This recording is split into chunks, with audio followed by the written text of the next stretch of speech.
Part of the secret of the Abrahamic blessing was honor. Those men were passing normal. There was no label on them.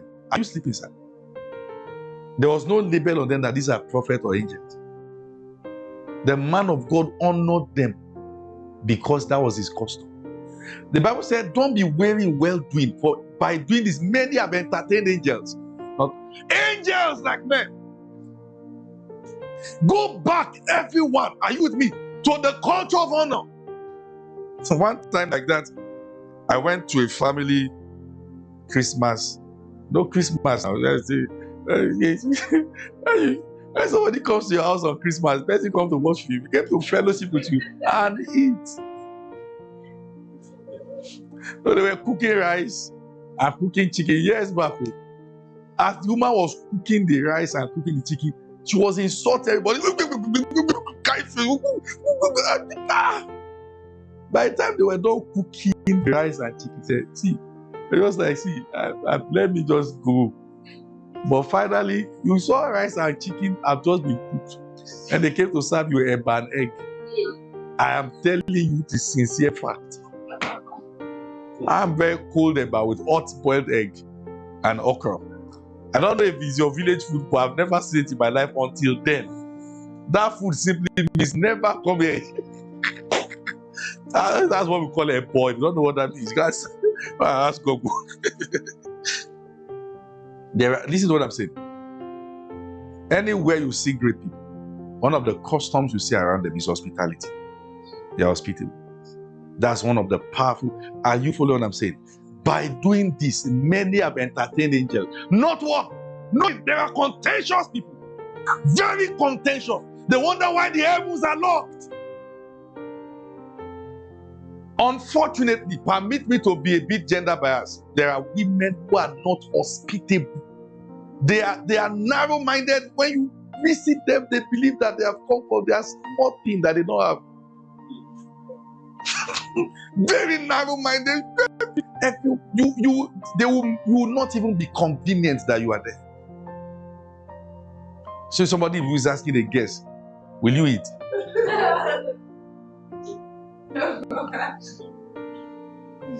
That's why beyond having a local assembly, have a church where you are also trained. The culture of hospitality. Are you following?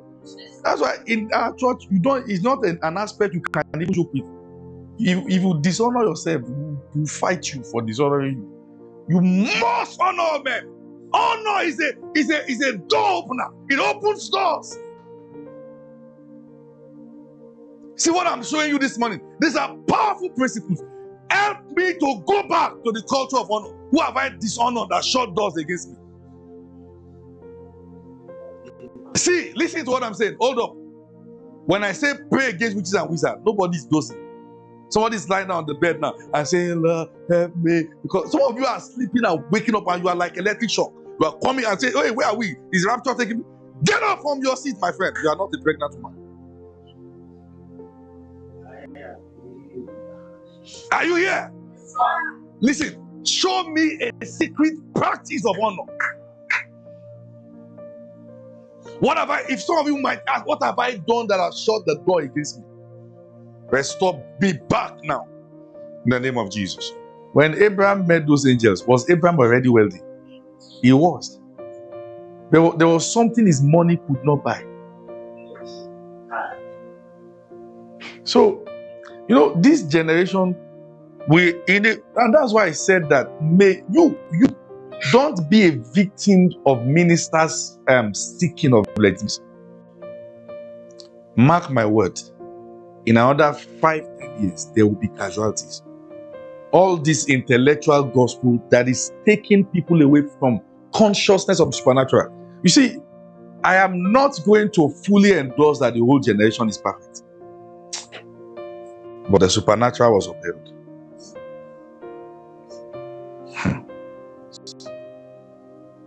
Now, somebody even sees a miracle, the next thing is that they stage it. That's like the default setting. So it means that may you never find yourself in a condition where you now need a miracle, particularly when you are spoken against. Let me tell you something. One of the dimensions that I put upon my life is the spirit of wisdom. I know it like I know my name. I know the day it came. I know my tears. And God said from today, this, that. But what I've never said is that God said to me, I have passed it to you from this my servant. The day you speak against him, you lose it.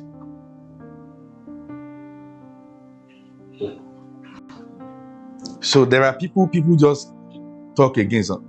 Just look at your business. You are the one who didn't discern. That people drag somebody all the time doesn't make the person foolish. You are the one who has just not seen what is yours there. And that doesn't mean the fellow is not carrying what is yours. Dishonor is it blinds people. Listen to what I'm saying.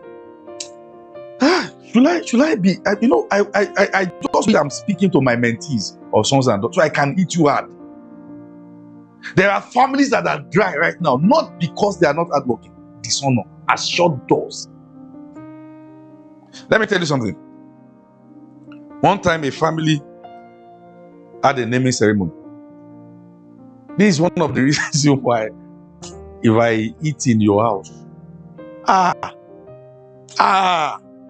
you don't know.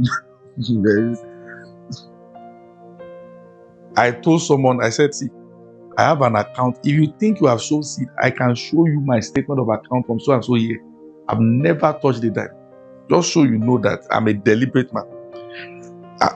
Because when you are in a generation riddled with dishonor, there's a way you plan your life. Let me tell you this. In fact, one of the biggest things I can tell a person is that this money you give me, I'll personally use it. That's one of the biggest things. This family had a naming ceremony. And the pastors came to name the child. And the pastors were eating. They had the food set in the dining. The woman, God, was watching the video of the naming ceremony. They showed where the pastors were eating. You know what she said? She said, look at your pastors. As they are eating like bed. The 5-year-old daughter heard it. And children will just look at it, they didn't hear anything. And one day soon, the pastors came to check them again and just check the mother and the child, pray for them, and check how they were faring. It was the girl that went to open the door and saw pastor. And she ran back and said, Mommy, the pastors you said are eating like bed, they have come. If they serve you water in that kind of place, do you want to drink like a kangaroo? There's something called vexation of the spirit. Your spirit just retract from there. You don't want to have anything to do there because of narrow-mindedness. People sit with narrow minds. Even now, culture of honoring God with your offering. Say, we know they give shishi. You think God is who you are doing stingy by association with. And you think God is just going to pause around someone who is unstable. That's the reason why you were never beyond that in the first place. I can show you people who know the power of the gospel to push it. They don't look like it, they don't talk like it. Just calm and easy going. Many of those making noise online, we know they give, they don't give before. If they were, they would have known the power. I'm telling you, they don't. So you want to put yourself in the market square, and that's why you want to pick doctrine from this generation. You'll be a casualty. Are you following what I'm saying? I'm telling you. That's why I said this morning you can be offended at what I want to show you. I have a systematic curriculum. I'm not joking with you. Such that if you pray with me for a year, something has changed about your life. You must go back to the culture of honor. Honor God. Listen, and honor those that God has honored. What did I say? Honor God and honor those that God has. What did I say? Honor God and honor those that God has. A very powerful principle. I want us to pray. Father, give me the spirit of wisdom and discernment. And listen, Also pray, show me a honor practice that you want me to do. Just, Father, speak, for your servant is listening. Go ahead and pray that prayer now.